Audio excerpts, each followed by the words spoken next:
Yes everybody, concept है 3D chapter का shortest distance between two lines. अब normally distance क्या होता है उसको सिनेरियो समझते हैं। ये पहला केस हो सकता है कि दो लाइंस आपस में इंटरसेक्ट करें, ये L1 लाइन है, ये L2 लाइन है, तो पक्का अगर ये इंटरसेक्ट कर गई तो इनका शॉर्टेस्ट डिस्टेंस क्या हो गया? 0। यस और अग्री करते हो? दूसरा सिनारियो ये है कि ये लाइन L1 है और ये ही इसके पैरेलल लाइन है L2, तो इन दोनों का शॉर्टेस्ट डिस्टेंस क्या होगा? ये हर जगह डिस्टेंस आपस में क्या होगा? सेम होगा। ठीक है, ठीक है, ये दुनिया आप जानते हो, बट क्योंकि हम स्टडी कर रहे हैं 3D ज्योमेट्री, तो 3D ज्योमेट्री में हमने पढ़े हैं art of tent. I hope you remember.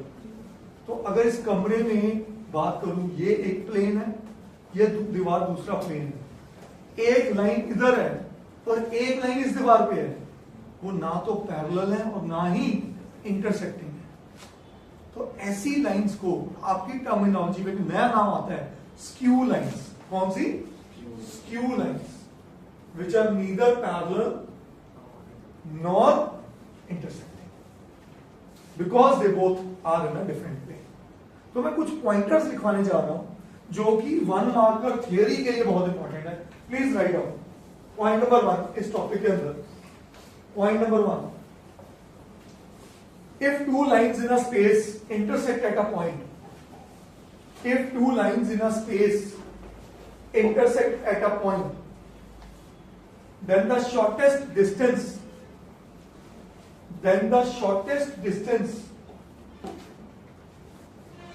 between them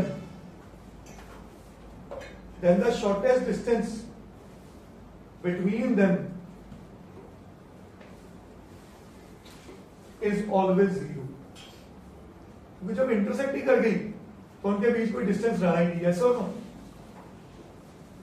understandable? ठीक है। Point number 2, if two lines in a space are parallel, then the shortest distance between them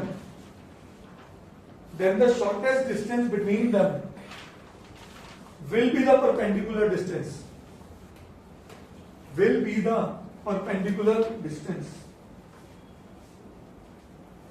that is length of the perpendicular,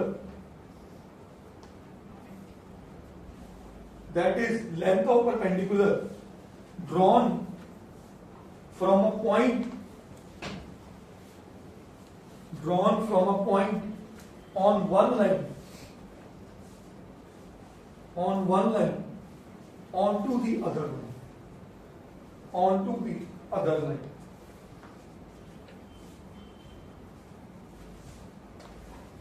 Point number 3, also in space there are lines which are neither intersecting non parallel. और मैं एक चीज आपको और बता दूं, board point of view से बहुत बार स्क्यू लाइंस की डेफिनेशन आती है एक 5 मार्कर क्वेश्चन में। डिफाइन स्क्यू लाइंस, फिर स्क्यू लाइन का क्वेश्चन जो मैं अभी कराऊंगा, ठीक है? तो ये बनता है क्वेश्चन, क्योंकि ये बिल्कुल नई चीज है और लोगों को क्वेश्चन सॉल्व करना आता है बट उसका मतलब नहीं पता होता व्हाट आर स्क्यू लाइंस, इसलिए मैं इस पे स्ट्रेस दे रहा हूं। Please write down. Also in space there are lines which are neither intersecting nor parallel,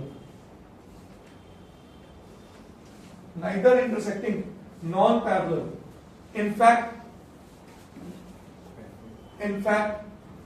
such pair of lines are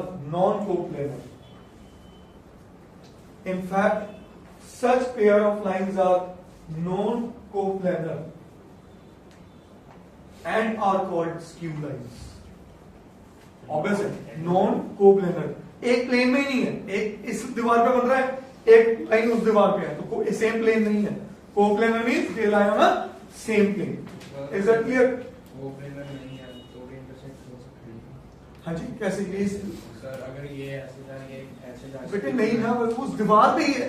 please understand, एक मिल्की वे में किसी और गैलेक्सी में तो वो स्टार्स आपस में वो कभी पेरिफेरी में आएंगे नहीं. वो तभी तो उन्हें बोला जाता है they are neither intersecting nor parallel.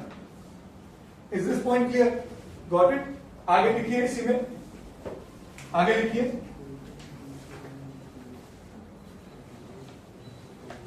Shortest distance between two skew lines will be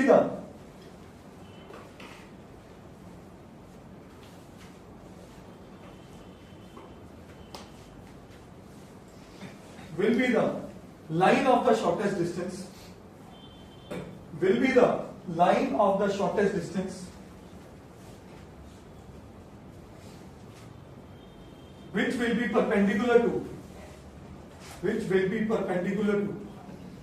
both skew lines. Which will be perpendicular to both skew lines. आप यहां पे लिख लीजिए फॉर में लिखिए if R is equal to A1 plus lambda times V1. ये किसकी equation होती है? हाँ, वेक्टर इक्वेशन किसकी? लाइन पॉइंट की line. And R is equal to A2 plus mu times B2. ये मेरी लाइन L1 है और ये मेरी लाइन L2 है. ठीक है? If the equations of the lines are such, then if these are the equation of two skew lines, then the shortest distance between them is given by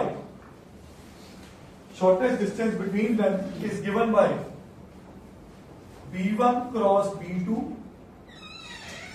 multiplied by or dot product with A2 minus A1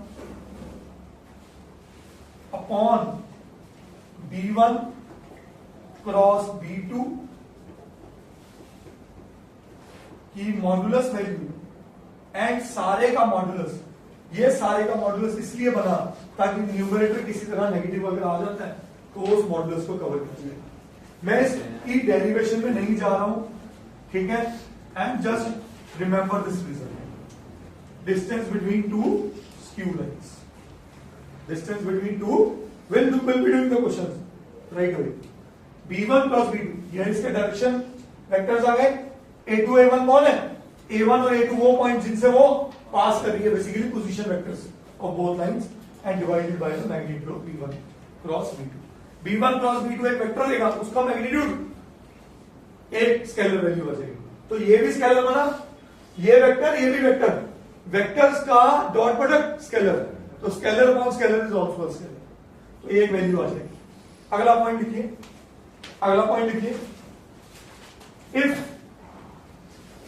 If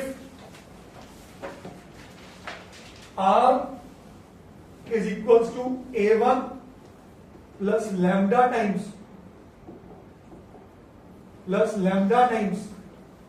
B1 and R is equal to A2 plus mu times B2, नहीं change कर देता हूं, mu times B1 ही रखो. ठीक है? और हम 1 भी उड़ा देते हैं दोनों केसेस में. क्यों? मैं क्या बताना चाह रहा हूं, ये B लिखने पे ही क्या समझ आया? ये दोनों लाइंस कैसी होंगी? पैरेलल हो जाएगी. ये दोनों लाइंस कैसी होंगी? Parallel lines. वो कौन सी थी? Skew lines. क्योंकि दोनों का डायरेक्शन वेक्टर सेम है. तो जब डायरेक्शन वेक्टर सेम हो या मल्टीपल समझ गए, प्रोपोर्शनेट हो, तो वो पैरेलल लाइंस होती है. ठीक है? If R is equal to A1 plus lambda B and R is equal to A2 plus mu B, then distance between them is given by B vector cross A2 minus A1 का modulus upon B vector का modulus और सारे का mod क्यों लगा? I hope you understand negative sign. अब ध्यान से समझिए, ये एक वेक्टर है, ये भी एक वेक्टर है, वेक्टर क्रॉस वेक्टर एक वेक्टर आएगा, उस वेक्टर का क्या लगा? मैग्नीट्यूड, ठीक है, और नीचे बी वेक्टर का magnitude. Is this point clear? Got it? वैसे तो ये मॉड ना भी लगाए तो भी चलता है, क्यों? क्योंकि ऊपर में मैग्नीट्यूड लगी गया तो वो एक पॉजिटिव वैल्यू भी देता। अंडरस्टैंडेबल? तो ये दो रिजल्ट आपने याद रखने हैं। And let's do the questions of this, please no.